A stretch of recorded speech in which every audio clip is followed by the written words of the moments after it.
대전에서 열렸던 세계 과학 정상회의가 닷새 동안 일정을 모두 마쳤습니다.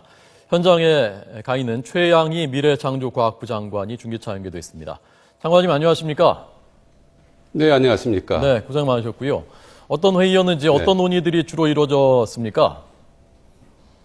네, 이 회의는 OECD 국가들과 아시안 국가를 중심으로 해서 약 76개의 세계 나라들과 국제 기구들이 모여서 향후 10년간 과학기술 정책에 대해서 논의하는 아주 중요한 자리였습니다. 네. 그래서 경제성장, 일자리, 그리고 여러 가지 당면한 문제들에 대해서 과학기술이 어떤 역할을 할 수 있는가를 논의하는 그런 자리였습니다. 예.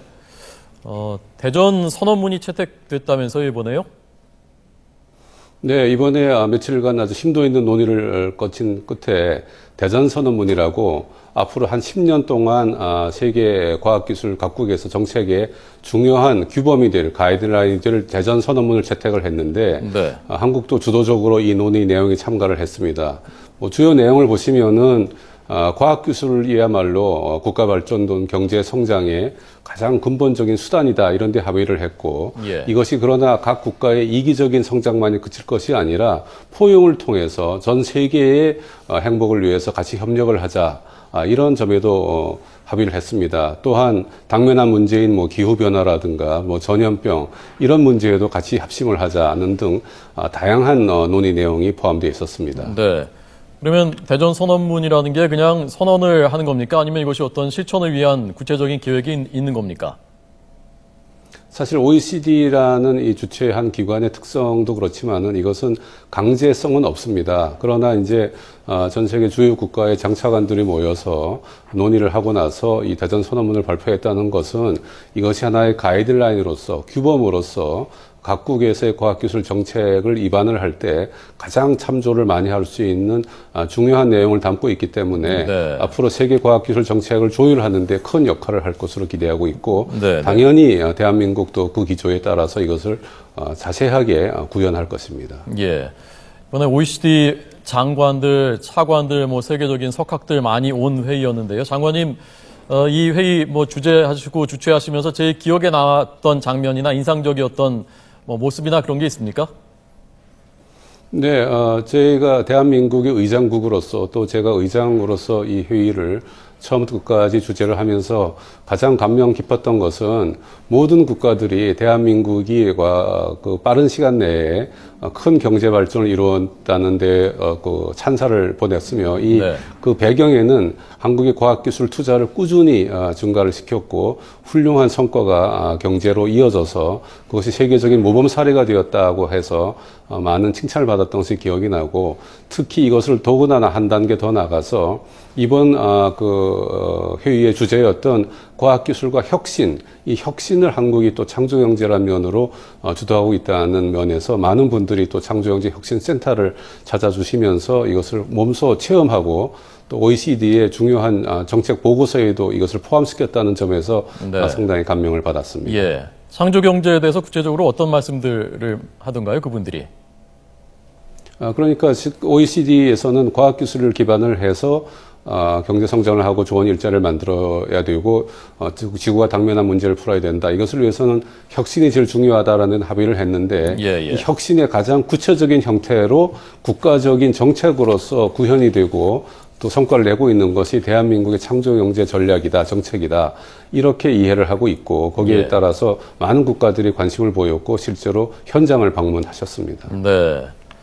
그래서 많은 분들이 대한민국의 경제 성장에는 과학기술이 성장을 했고 그것이 원동력이었다라는 데 대해서 찬사를 보내셨다고 하는데 이제는 우리가 노벨상도 과학 분야에서 내고 그래야 되지 않겠습니까? 수상자도요.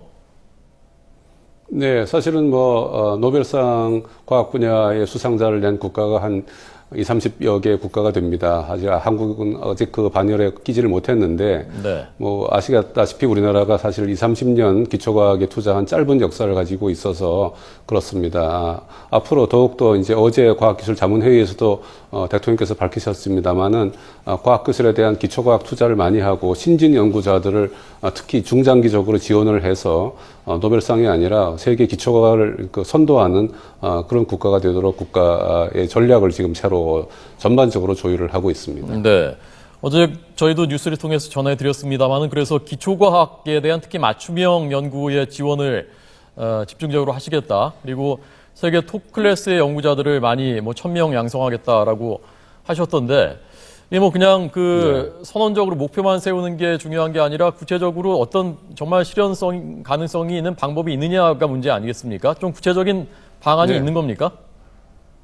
네, 그렇습니다. 사실은 우리가 과거 수십 년간 정부 시책으로 과학기술 연구개발이 가장 중요하다 했지만은 구체적인 방법이 좀 빈약했던 것도 사실입니다. 그래서 연구 성과를 논문 편수로 잰다든가 이렇게 좀 현실과 동떨어진 많은 정책들이 있었는데 네. 올해 초에 R&D 혁신이라는 국가적인 큰 전략 수정이 있었습니다. 여기서는 양보다 질로 또는 기초과학을 강조하고 또 한 우물을 깊게 파는 오래 파는 그런 연구를 우리가 지원하는 그러한 전략들을 다양하게 담고 있고 예산이나 제도나 여러 가지 메커니즘을 거기에 맞게 재편하고 세부적인 실행 계획을 저희가 갖고 있고 이것을 이미 실천에 옮기고 있습니다.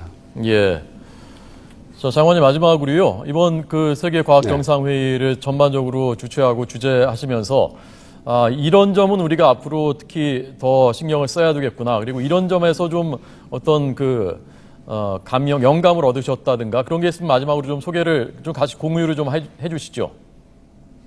네, 크게 보면 두 가지가 있을 것 같습니다. OECD 국가라는 것이 세계를 이제 중심에서 이끌어가는 국가들인데 OECD 국가들의 평균에 비해서 한국이 아무래도 아직은 국제협력, 글로벌 협력이 좀 부족한 것 같습니다. 예. 서로 공동으로 연구를 한다거나 인력 교류를 한다거나 어떤 성과를 낸다거나 그래서 그런 점에 대해서 저희가 조금 노력해야겠다는 것을 하나를 느꼈고 또 하나는 저희가 한국이 특히 한국과 선진국만을 바라볼 것이 아니라 개발도상국, 후진국과 선진국을 이어주는 가교 역할을 하는데 한국만큼 중요한 좋은 위치에 있는 나라가 없다. 그래서 그 역할을 우리가 좀 더 앞으로 강조해야 되겠다. 이런 것들을 느꼈습니다. 그 두 가지 점을 가장 저희는 큰 교훈으로 삼고 싶습니다. 예. 아까 조금 전에 박근혜 대통령께서 이번에 미국 가셨을 때 나사 방문한 모습 저희가 봤거든요. 화면으로요.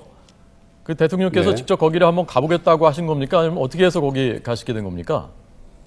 네, 사실은 우주에 대해서 대통령께서도 관심이 굉장히 많으시고 한국과 미국 관계에 있어서도 우주를 중심으로 해서 한미 동맹의 새로운 지평을 열겠다 이런 인식의 공유가 있었습니다. 그래서 현장에 가서 그런 것을 직접 참관하심으로써 미국과의 관계도 그 방면으로 좀 더 강화하는 한편 국내적으로도 우주 개발의 중요성을 좀 더 인식을 시키고 또 앞으로 체결하게 될 한미 우주 협정이라든가 또 한미 우주 협력 회의에 좀 더 힘을 실어주시는 그러한 뜻에서 방문을 하신 것으로 이해하고 있습니다. 네, 알겠습니다. 세계 과학 정상회의 개최한 최양희 미래창조과학부 장관에게 들었습니다. 고맙습니다. 네, 감사합니다.